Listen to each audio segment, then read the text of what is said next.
Welcome to T-SAT online class అండి. So ఈరోజు కార్యక్రమంలో డిఎస్సి బయాలజీ స్కూల్ అసిస్టెంట్ బయాలజీకి సంబంధించినటువంటి క్వశ్చన్స్ని మనం డిస్కస్ చేద్దాం. సో ఇప్పటివరకు రాసినటువంటి డిఎస్సి ఎగ్జామినేషన్స్లో డిఎస్సి బయాలజికల్ సైన్స్ ఎగ్జామినేషన్లో సో రిపీట్ అయినటువంటి క్వశ్చన్స్, ఫ్రీక్వెంట్గా ఎక్కువసార్లు అయినటువంటి క్వశ్చన్స్లో కొన్ని ఇంపార్టెంట్ క్వశ్చన్స్ని మనం డిస్కస్ చేద్దాం. సో ఆ కార్యక్రమంలో భాగంగా సో ఇప్పుడు ఫస్ట్ క్వశ్చన్కి సంబంధించినటువంటి ఇన్ఫర్మేషన్. ఓకే, సో ఫస్ట్ క్వశ్చన్కి సంబంధించినటువంటి ఇన్ఫర్మేషన్ కనుక ఒకసారి చూస్తే, సో ఇక్కడ క్వశ్చన్ అంతా కూడా మనకి అప్లికేషన్ ఓరియంటేషన్లో మనకు కనిపిస్తూ ఉందండి. సో దానిలో క్వశ్చన్ని చదివితే మనకి ఎక్కువ టైం కిల్లింగ్ అయ్యేలా మనకడ కనబడడం జరుగుతూ ఉంది. సో ఒకసారి చూద్దాం. సో ఒక ఇంటర్వ్యూకు హాజరైనటువంటి వ్యక్తి 5 నిమిషాల ముందు, సో ఇంటర్వ్యూకి 5 నిమిషాల ముందు చెమటలు పట్టడం, హృదయ స్పందన పెరగడం, శ్వాసక్రియ వేగం పెరగడం మొదలైన లక్షణాలని అనుభవిస్తున్నాడట. సో అలాంటి స్థితికి కారణమైనటువంటి గ్రంథి ఏది, అలాంటి గ్రంథి ఉత్పత్తి చేసేటువంటి హార్మోన్స్ ఏవి అని అడగడం జరుగుతూ ఉంది. It's a very logical question and time killing question. So డిఎస్సిలో ఇలాంటి క్వశ్చన్స్ని మనం చాలా ఎక్కువసార్లు ఎక్స్పెక్ట్ చేయవచ్చు. సో అప్లికేషన్ ఓరియంటెడ్ క్వశ్చన్స్ అండి ఇవన్నీ కూడా, రైట్. ఓ ఇంటర్వ్యూకి వెళ్ళినటువంటి వ్యక్తికి 5 నిమిషాల ముందు చెమటలు పట్టడం, హృదయ స్పందన వేగం పెరగడం, శ్వాసక్రియ వేగం పెరగడం అనేటువంటి లక్షణాలు కనిపిస్తూ ఉన్నాయంటే అలాంటి లక్షణాలను కలగజేసేటువంటి హార్మోన్ ఏంది, అలాంటి హార్మోన్స్ రిలీజ్ చేసేటువంటి గ్రంథి ఏది అంటే, సో ఇచ్చిన ఆప్షన్స్లో మనకి కరెక్ట్ ఆన్సర్ వచ్చి అది వృక్క గ్రంథి లేదా అడ్రినల్ గ్రంథి. అలాంటి లక్షణాలకి కారణం ఆ వ్యక్తిలో విడుదలయ్యేటువంటి రసాయన పదార్థాలు లేదా హార్మోన్లు ఎడ్రినలిన్ మరియు నాన్ ఎడ్రినలిన్ మరియు నాన్ ఎడ్రినలిన్ని అధివృక్క గ్రంథి లేదా అడ్రినల్ గ్రంథి విడుదల చేస్తుంది. ఇది మన శరీరంలో అలాంటి మార్పులని కలగజేస్తుంది. ఇక నెక్స్ట్ క్వశ్చన్కి సంబంధించినటువంటి ఇన్ఫర్మేషన్ చూస్తే మనకి ఇక్కడ కెల్ప్స్ అనేటువంటి పేరుతో ఒక పదాన్ని ఇవ్వడం జరిగింది. సో కెల్ప్స్ అనగా ఈ క్రింది వాటిలో ఏంటి అని అనడం జరుగుతూ ఉంది. సో కెల్ప్స్ అనేవి మనుషులకి ఆహారంగా ఉపయోగపడతాయనే ఆప్షన్తోని అండ్ శక్తినిచ్చే వంట చెరుకని, బయోగ్యాస్ ఉత్పత్తిలో ఉపయోగిస్తారని, పెట్రో పంటలు అని ఇవ్వడం జరిగింది. సో సాధారణంగా కెల్ప్స్ని సముద్రపు కలుపు మొక్కలు అనే పేరుతో పిలుస్తూ ఉన్నాం. ఇది ఎక్కువగా సముద్రాల్లో పెరిగేటువంటి గోధుమ రంగు తరగతికి సంబంధించినటువంటి శైవలాలు. మరి ఇవి తినడం వల్ల మానవుడికి కావలసినటువంటి అయోడిన్ లాంటి ఖనిజ లవణాలు లభిస్తున్నాయి. అంటే మానవుడికి ఆహారంగా ఉపయోగపడేటువంటి సముద్రపు శైవలాలని కెల్ప్స్ అనేటువంటి పేరుతో పిలవడం జరుగుతుంది. సో ఇచ్చినటువంటి ఆప్షన్స్లో కరెక్ట్ ఆప్షన్ వచ్చి మనకి ఆప్షన్ ఏ. సో ఇది శక్తినిచ్చే పంట కాదు, ఇది బయోగ్యాస్ ఉత్పత్తిలో ఉపయోగేరు, అండ్ ఇది పెట్రో ప్లాంట్ కాదు. ఇక నెక్స్ట్ మనకు కనబడే మరొక క్వశ్చన్ బ్రయోఫైటా, టెరిడోఫైటా అనేటువంటి మొక్కలకు సంబంధించిన question. Okay, so Bryophyta, Pteridophyta ఈ రెండు మొక్కలు కూడా వృక్ష సామ్రాజ్యంలో థాలోఫైటా అనేటువంటి తరగతికి సంబంధించినవి. సో ఈ థాలోఫైటాలో శైవలాలు, శిలీంధ్రాలతో పాటుగా బ్రయోఫైటా, టెరిడోఫైటా అనేటువంటి మొక్కలు కూడా కనిపిస్తున్నాయి. సో ఈ రెండు మొక్కలకు సంబంధించినటువంటి కామన్ లైన్ ఒకటి, సో కామన్ ప్రవచనం ఒకటి, కామన్ లక్షణం ఒకటి కట్టడం జరిగింది. సో మరి ఈ రెండు మొక్కలకు సంబంధించినటువంటి కామన్ లక్షణాలలో మనకి కామన్గా కనిపించేటువంటి లక్షణం, ఈ రెండు మొక్కలు కూడా ఏకద్వయ స్థితిగా జీవిత చక్రాలను చూపిస్తాయి. చూపిస్తాయనే విషయం గుర్తుపెట్టుకోండి. సో ఈ రెండు మొక్కల్లో నాలికా కణజాలాలు ఉండవు. టెరిడోఫైట్స్లో ఉంటాయి, బ్రయోఫైట్స్లో ఉండదు నాలికా కణజాలం. అండ్ ఈ రెండు మొక్కల్లో హరితయుతంగా లైకేలని బ్రయోఫైట్లు ఏర్పరుస్తాయి కానీ టెరిడోఫైట్లు ఏర్పరచవు. అండ్ ఈ రెండు మొక్కల్లో వృక్షరాజ్యపు ఉభయచరాలుగా మనం కేవలం బ్రయోఫైట్స్ని మాత్రమే పిలుస్తాం. ఇలా ఇచ్చిన ఆప్షన్స్లో రెండు మొక్కలకు సంబంధించినటువంటి కామన్ ప్రవచనం ఏంటంటే రెండు మొక్కలు కూడా ఏకద్వయ స్థితిక లక్షణాలని, జీవిత చక్రాలని ప్రదర్శిస్తాయనే విషయాన్ని గుర్తుపెట్టుకోండి. ఇక నెక్స్ట్ మనకు కనబడే మరొక క్వశ్చన్ ఏంటంటే కిరణజన్య సంయోగక్రియలోని నిష్కాంతి దశాచర్యకు సంబంధించినటువంటి స్టేట్మెంట్ని ఐడెంటిఫై చేయమని అడగడం జరుగుతూ ఉంది. ఇది రాత్రులందు చాలా వేగంగా జరుగుతుంది, పగటి కాలంలో జరుగుతుంది, కాంతి శక్తిపై ఆధారపడదు, చీకటిలో కూడా జరుగుతుందని ఆప్షన్స్ ఇవ్వడం జరిగింది. సో నిష్కాంతి చర్య అంటేనే రాత్రి జరుగుతుంది కాబట్టి ఆప్షన్ బి అనేది సరైన సమాధానం కాదు. సో రాత్రి జరిగేదానికి కాంతి శక్తి అవసరం లేదు కాబట్టి ఆప్షన్ సి కూడా కరెక్ట్ కాదు. సో ఇచ్చినటువంటి ఆప్షన్స్లో మరి ఏది కరెక్ట్ అనంటే ఇది రాత్రులందు చాలా వేగంగా జరుగుతుందా లేదా చీకటిలో కూడా జరుగుతుందా? నిష్కాంతి చర్య అంటేనే చీకటిలో జరిగేటువంటి చర్య. అది రాత్రులందు వేగంగా జరుగుతుందా అండ్ నెమ్మదిగా జరుగుతున్నటువంటి విషయాన్ని పక్కన పెడితే ఇచ్చినటువంటి ఆప్షన్స్లో కరెక్ట్ ఆప్షన్ చీకటిలో కూడా జరుగుతుంది. ఇది ఇంతకుముందు రాసిన డిఎస్సిలో మనకు కనిపించిన క్వశ్చన్. ఇక నెక్స్ట్ కణాంగాలకు సంబంధించినటువంటి జత. ఓకే, కణాంగాలు సెల్ ఆర్గనెల్స్కి సంబంధించినటువంటి లైన్ ఏంటి అని ఇక్కడ సరైన దాన్ని గుర్తించమని అనడం జరుగుతూ ఉంది. ఓకే, సో కణాంగాలకు ఎగ్జాంపుల్స్గా కేంద్రకం, లైసోజోములు, మైటోకాండ్రియా, హరితరేణు అనేటువంటి కణాంగాలను ఇవ్వడం జరిగింది. సో కేంద్రకంలో కేంద్రకాంశం ఉంటుంది, సరైనటువంటి సమాధానం. మైటోకాండ్రియా అనే కణాంగంలో క్రిస్టే అనే నిర్మాణాలు ఉంటాయి, సరైనటువంటి సమాధానం. అండ్ హరిత రేణువులో గ్రానా అనేటువంటి భాగం ఉంటుంది, సరైన సమాధానం. మరి ఇక్కడ ఇచ్చిన వాటిలో సరికాని జత, ఓకే, సరికాని జత ఏది అని అంటే లైసోజోములు మరియు ప్రోటీన్ల సంశ్లేషణ. ఇది సరికాని జత. ప్రోటీన్ల సంశ్లేషణలో పాల్గొనేటువంటి కణాంగాలు రైబోజోములుగా గుర్తుపెట్టుకోవాలా. ఇది నెక్స్ట్. సో దీనికి సంబంధించి బయాలజీలో కణశాస్త్రానికి సంబంధించినటువంటి అంశాలని కణశాస్త్రానికి సంబంధించిన క్వశ్చన్ మనకి ఇంతకుముందు రాసిన ఎగ్జామ్స్లో కనిపిస్తూ ఉంది. సో ఏంటంటే ఆమ్నిస్ సెల్యులా ఈ సెల్యులా అనేటువంటి సిద్ధాంతం యొక్క అర్థాన్ని ప్రతిపాదించినటువంటి శాస్త్రవేత్త ఎవరో పేర్కొనండి అని అడగడం జరిగింది. ఓకే, సో మరి ఆమ్నిస్ సెల్యులా ఈ సెల్యులా అంటే కొత్త కణాలు వాటి మాతృ కణాల నుంచి ఉద్భవిస్తాయి. కొత్త కణాలు వాటి మాతృ కణాల నుంచి ఉద్భవిస్తాయనేటువంటి పదానికి అర్థం ఆమ్నిస్ సెల్యులా ఈ సెల్యులా అనే పదానికి అర్థము కొత్త కణాలు అంతకు ముందున్నటువంటి పాత కణాల నుంచి మాతృ కణాల నుంచి ఉద్భవిస్తాయనే విషయాన్ని మనకి మొదటిసారిగా తెలియజేసినటువంటి శాస్త్రవేత్త వైర్షా లేదా రోడాల్ఫ్ విర్కోవ్ అనే కొన్ని బుక్స్లో కూడా కనిపిస్తుంది. విర్కోవ్ కామన్గా గుర్తుపెట్టుకోవాలా. ఆమ్నిస్ సెల్యులా ఈ సెల్యులా రోడాల్ఫ్ విర్షా. ఇక నెక్స్ట్ మనకు కనబడే మరొక ఇంపార్టెంట్ క్వశ్చన్ ఏంటి అని అంటే దోమతెరలని ఉపయోగించి మస్కిటో నెట్స్ని ఉపయోగించి ఈ క్రింది వాటిలో ఏ వ్యాధుల సమూహాన్ని నివారించవచ్చు అని అడగడం జరిగింది. ఓకే, సో దోమతెరలను ఉపయోగించి ఇచ్చినటువంటి ఆప్షన్స్లో ఏ వ్యాధికి సంబంధించినటువంటి కీటకాలని ఏ వ్యాధుల యొక్క వ్యాప్తిని అరికట్టవచ్చు అని ఇవ్వడం జరిగింది. సో ఆప్షన్ ఏలో బోధ వ్యాధి, గవద బిళ్ళలు, ఆస్కారియాసిస్. అండ్ ఆప్షన్ బిలో డెంగ్యూ జ్వరం, మెదడు వాపు, ఎల్లో ఫీవర్. అండ్ ఆప్షన్ 3లో తామర, గుండ్రటి పురుగు వ్యాధి, తట్టు వ్యాధి. అండ్ ఆప్షన్ డిలో మలేరియా, పైలేరియా, పోలియో మిలిటీస్ అనే ఆప్షన్స్ ఇవ్వడం జరిగింది. సో ఇచ్చిన ఆప్షన్స్లో సరైన సమాధానం ఆప్షన్ బి డెంగ్యూ జ్వరం, మెదడు వాపు అండ్ ఎల్లో ఫీవర్. సో దోమతెరలను ఉపయోగించడం వల్ల ఈ 3 రకాల వ్యాధుల్ని మనం నివారించవచ్చు. సో డెంగ్యూ జ్వరం ఎడిస్ ఈజిప్టై దోమవార అండ్ మెదడు వాపు ఆడ క్యూలెక్స్ దోమల ద్వారా అండ్ ఎల్లో ఫీవర్ కొన్ని రకాల దోమల ద్వారా రావడం జరుగుతుంది.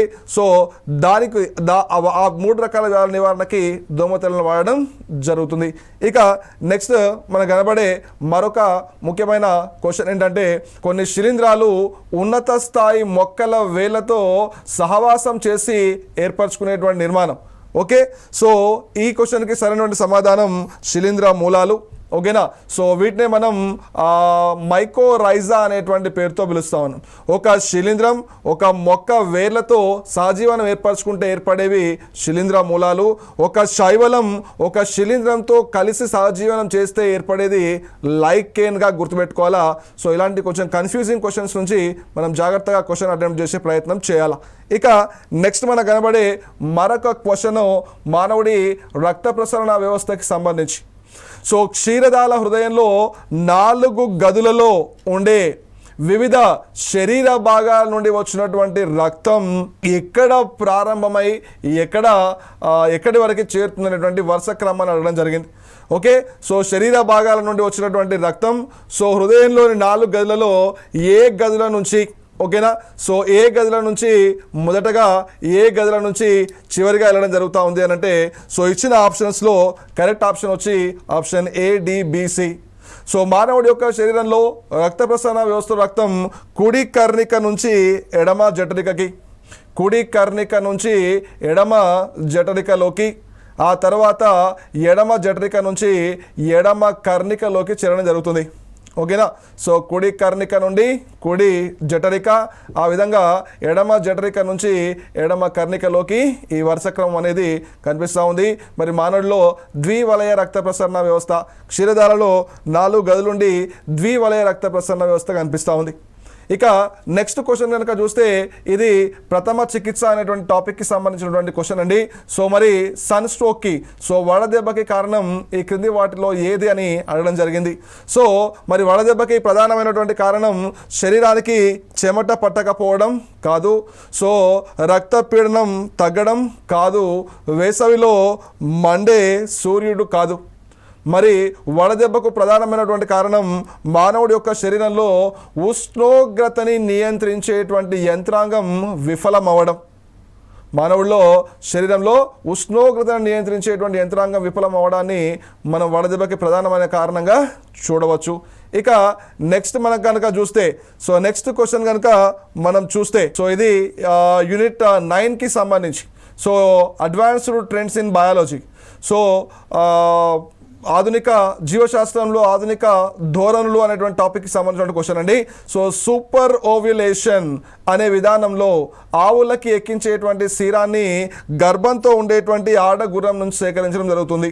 సూపర్ ఓవ్యులేషన్, తక్కువ సమయంలో ఎక్కువ శిశువులకు జన్మనివ్వడం కోసం ఈ పద్ధతిని ఉపయోగిస్తూ ఉన్నాం. సో దీనికోసం గర్భంతో ఉండేటువంటి ఆడ గుర్రానికి సంబంధించినటువంటి క్షీరాన్ని సేకరించి మిగతా పశువులకి ఇవ్వడం జరుగుతూ ఉంది. ఇక నెక్స్ట్ మనకు కనబడే మరొక ముఖ్యమైన application oriented question. So application oriented క్వశ్చన్స్లో ఒక వైద్యుడు అతనిని రోగి నెలల పాటు, ఒక వైద్యుడు ఒక రోగికి 2 నెలల పాటు జామకాయలు, ఉసిరికాయలు ప్రతిరోజు తీసుకోమని సలహా ఇస్తున్నాడు. అలాంటప్పుడు ఆ రోగి ఏ వ్యాధి లక్షణాలతో బాధపడతా ఉన్నాడని క్వశ్చన్ అడగడం జరిగింది. ఓకేనా. సో మరి ఈ జామకాయలు మరియు ఉసిరికాయలలో ఎక్కువగా ఉండేటువంటి విటమిన్ సి. సో దాంతోపాటు ఈయన ఈ రోగికి సంబంధించినటువంటి వ్యాధి లక్షణాలను కూడా గుర్తించిందట. ఏం లక్షణం? సో ఇక్కడ చిగుళ్ళ నుంచి రక్తస్రావం కావడం లాంటి లక్షణాలు కూడా కనిపించినాయంట. సో ఇలా ఒక వైద్యుడు ఒక రోగిని పరిశీలించి అతడికి 2 నెలల పాటు జామకాయలు, ఉసిరికాయలు తినమని సలహా ఇవ్వడం వల్ల ఆ రోగి ఏ వ్యాధితో ఏ లక్షణంతో బాధపడుతున్నాడని ఇలాంటి అప్లికేషన్ ఓరియంటెడ్ క్వశ్చన్స్ చాలా చాలా టెరిఫిక్. ఇది చాలా జాగ్రత్తగా మనం అటెంప్ట్ చేయాల్సిన అవసరం ఉంటుంది. మరి ఈ జామకాయలు, ఉసిరికాయలు ఎక్కువగా ఉండే విటమిన్ సి, ఈ విటమిన్ సి లోపం వల్ల మానవుడికి కలిగేటువంటి వ్యాధి స్కర్వీ. సి అనే పదంలోనే ఉంది స్కర్వీ. ఓకే. మరి ఈ స్కర్వీ వ్యాధికి సంబంధించిన ప్రధానమైన లక్షణం వాచిన చిగుళ్ళు, ఆ చిగుళ్ళ నుండి అధిక రక్తస్రావం అనేది ఈ వ్యాధి యొక్క ప్రధానమైనటువంటి లక్షణం. సో ఇచ్చిన ఆప్షన్స్లో ఆప్షన్ సి అనేది సరైనటువంటి సమాధానం. ఇక నెక్స్ట్ మనకు కనబడే మరొక క్వశ్చన్ ఏంటి అని అంటే, ప్రతి మరియు వరి మొక్కలలో జన్యు పరివర్తిత రకాలు. సో ఇది కూడా మనకి బయోటెక్నాలజీ, జెనెటిక్ ఇంజనీరింగ్కి సంబంధించిన అప్లికేషన్స్లో కనిపించేటువంటి క్వశ్చన్. ఇక్కడ ఇచ్చినటువంటి వాటిలో జన్యు పరివర్తిత రకాలు, సో జన్యు పరివర్తిత రకాలని జెనెటికలీ ట్రాన్స్మిటెడ్ క్రాప్స్ అని, లేదా జెనెటికలీ మాడిఫైడ్ క్రాప్స్ అని, జెనెటికలీ మాడిఫైడ్ క్రాప్స్ అనే పేరుతో పిలుస్తూ ఉన్నాం. సో ఇచ్చిన ఆప్షన్స్లో సరైనటువంటి సమాధానం బీటీ పత్తి మరియు గోల్డెన్ రైస్. బీటీ పత్తి మరియు గోల్డెన్ రైస్ అనేవి ఇచ్చిన ఆప్షన్స్లో జన్యు పరివర్తిత మొక్క రకాలకి ఉదాహరణగా గుర్తుపెట్టుకోవాలా. ఇక తెలుసు మనకి బీటీ అంటే బ్యాసిల్లస్ తురింజెన్సిస్ అనేటువంటిది. ఓకే. సో బ్యాసిల్లస్ తురింజెన్సిస్ అనే బ్యాక్టీరియా నుంచి జన్యువులని వేరు చేసి వివిధ రకాల విత్తనాల్లోకి పంపించి వాటి నుంచి బీటీ క్రాప్స్ని తయారు చేయడం జరుగుతుంది. ఇక గోల్డెన్ రైస్ని చైనా వాళ్ళు ఇంగో ప్యాట్రికస్ అనేటువంటి వ్యక్తి తయారు చేయడం జరిగింది. దీనిలో విటమిన్ ఏ పాళ్ళు ఎక్కువగా, విటమిన్ ఏ అనేది ఎక్కువ శాతంలో ఉండడం జరుగుతుంది. ఇక నెక్స్ట్ మనకు కనబడే మరొక ఇంపార్టెంట్ క్వశ్చన్, మరొక ఇంపార్టెంట్ క్వశ్చన్ ఏంటంటే సో ఇది ఎరువులకు సంబంధించి జీవ ఎరువులు రసాయన ఎరువుల యొక్క వాడకానికి సంబంధించినటువంటి టాపిక్లో మనకు కనిపిస్తూ ఉంది.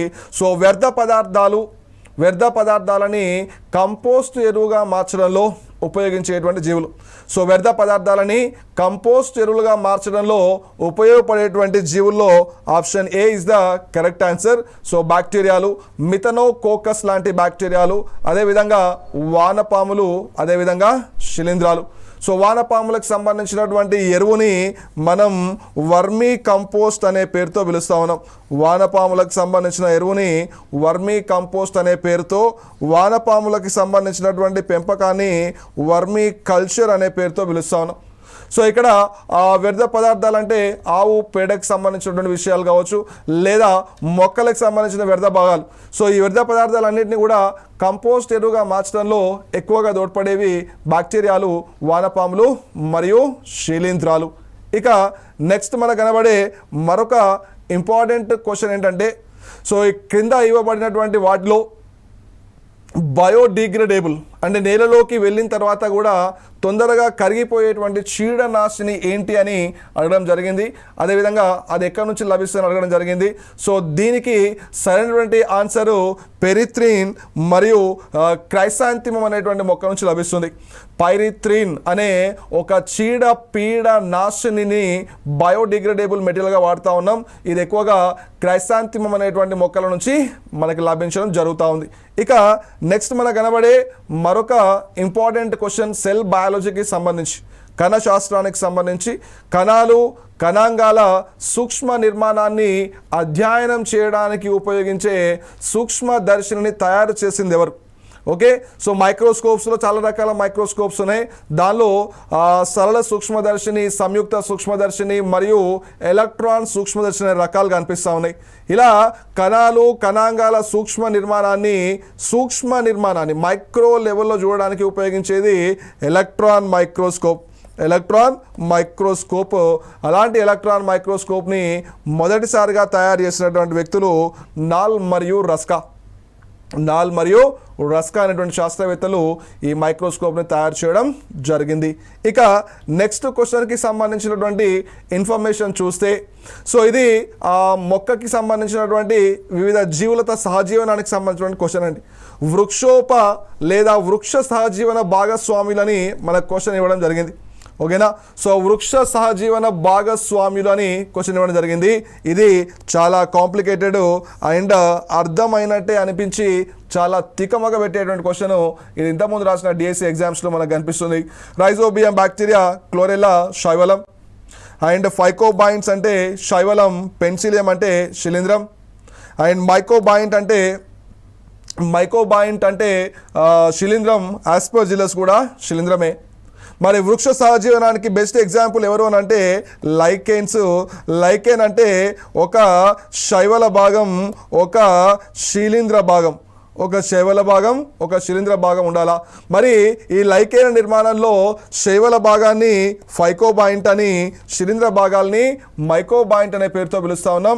సో ఇచ్చినటువంటి క్వశ్చన్కి సరైన సమాధానం ఆప్షన్ డి. ఇక నెక్స్ట్ మనకు కనబడే మరొక ఇంపార్టెంట్ క్వశ్చన్ ఏంటంటే మంచి లక్షణాలు గల మానవ సమాజ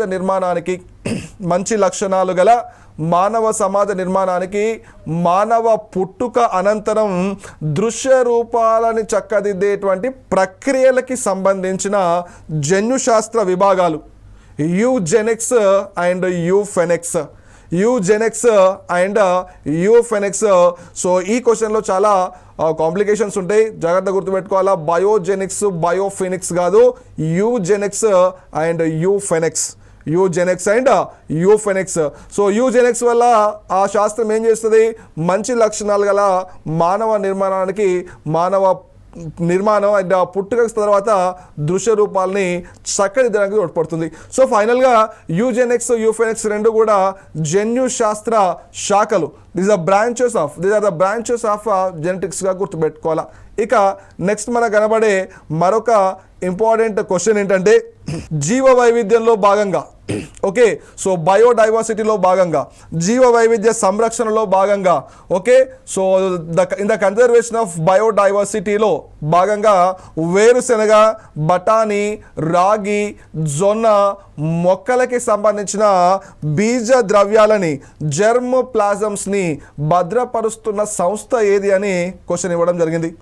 ఓకే, సో వేరుశెనగ, బఠానీ, రాగి, జొన్న, సో ఇలాంటి పంటలకు సంబంధించినటువంటి బీజ ద్రవ్యాన్ని లేదా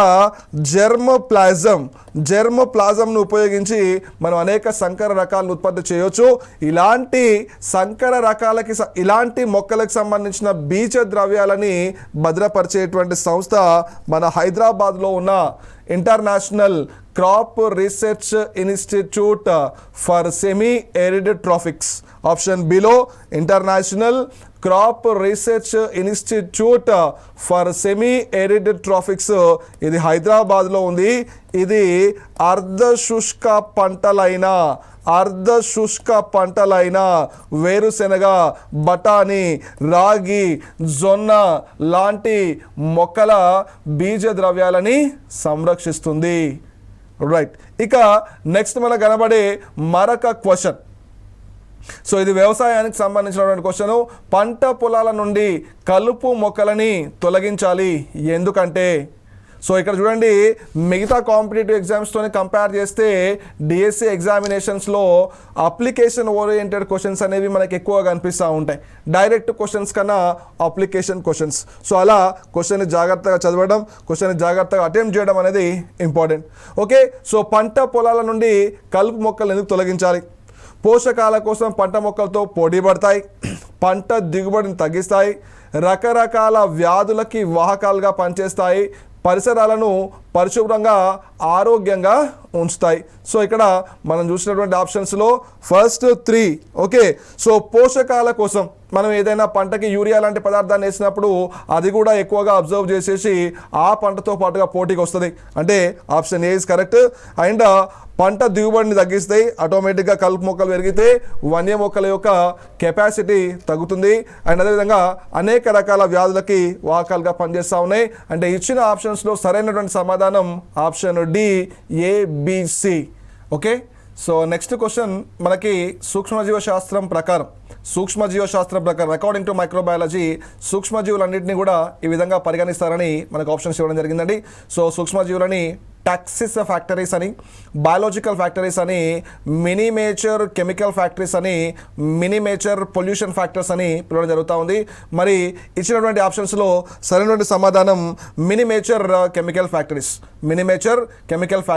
సో ఇలాంటి క్వశ్చన్స్ ఏంటంటే మనకి స్కూల్ బుక్స్లో చాలా రేర్గా కనిపిస్తూ ఉన్నాయి. సో సూక్ష్మజీవ శాస్త్రానికి లింకేజ్డ్ మనకి ఇంటర్మీడియట్ బుక్స్లో కనిపిస్తూ ఉంటుందండి.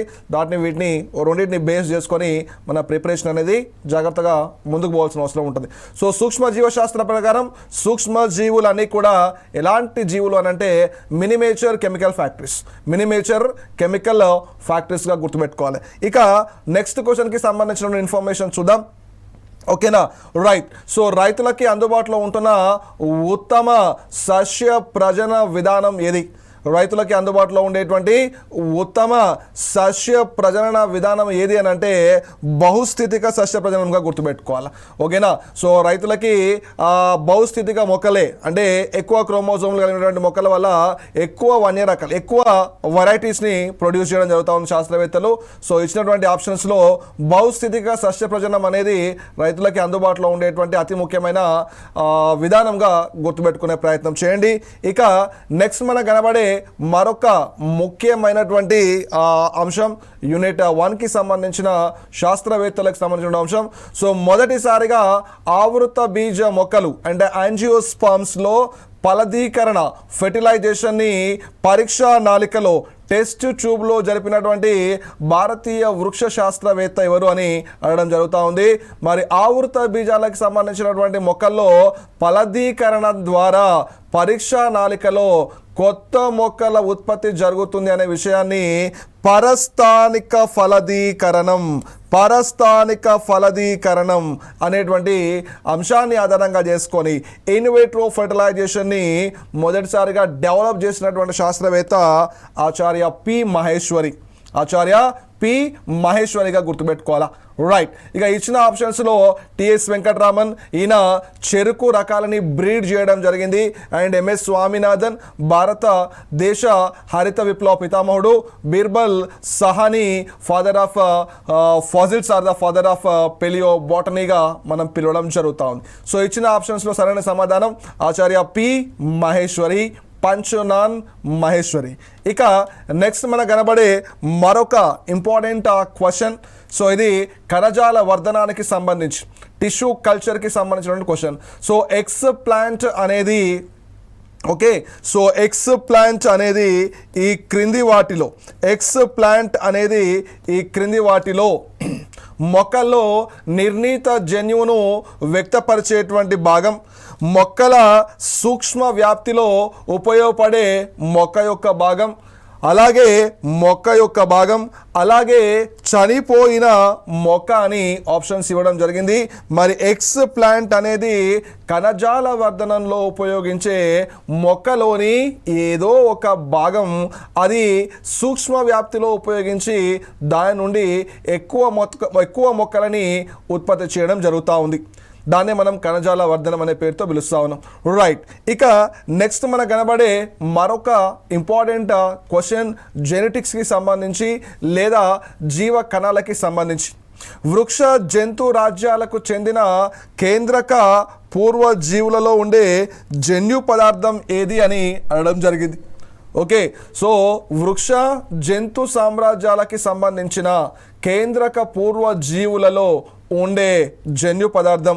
సో వృక్ష రాజ్యానికి జంతు సామ్రాజ్యానికి దగ్గరగా ఉండే కేంద్రక పూర్వజీవులకి ఎగ్జాంపుల్ మనకి బ్యాక్టీరియాలు మరియు నీలి ఆకుపచ్చ శైవలాలు. సాధారణంగా వృక్ష జంతు రాజ్యాలకు చెందినటువంటి కేంద్రక పూర్వజీవులలో న్యూక్లియస్ ఏముంటుందండి?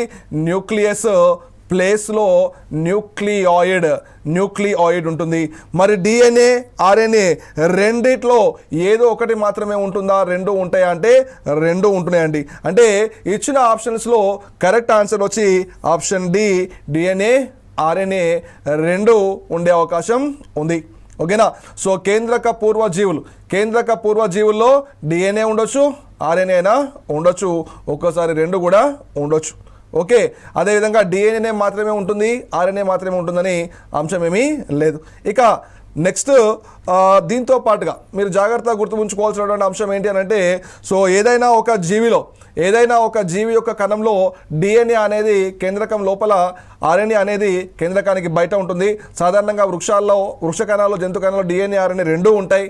బ్యాక్టీరియాలో కూడా డిఎన్ఏ, ఆర్ఎన్ఏ రెండు ఉంటుంది. కానీ వైరస్లో మాత్రం ఏదో ఒకటి మాత్రమే ఉంటుంది. అయితే డిఎన్ఏ లేదా ఆర్ఎన్ఏ మాత్రమే ఉంటుందనే విషయాన్ని గుర్తుపెట్టుకోండి. మరి ఇక్కడ ఇచ్చినటువంటి క్వశ్చన్ కొంచెం కాంప్లికేటెడ్.